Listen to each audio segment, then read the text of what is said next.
How to turn off new followers notifications on REDnote app. Hello everyone, welcome back to Tutorials Point. Today in this video, I will guide you on how to turn off new followers notifications on REDnote app. So now let's get started. First of all, launch the REDnote app on your device. Now, tap on the profile icon at the bottom left corner. Again, tap on Settings.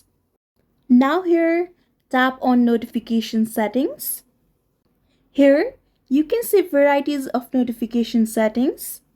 Specifically, to turn off new followers notifications on REDnote app, all you need to do is, from the engagement notification section, just simply toggle off the new followers option and you are good to go.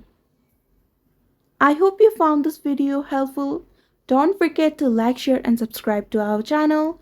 Thank you so much for watching. See you in the next one.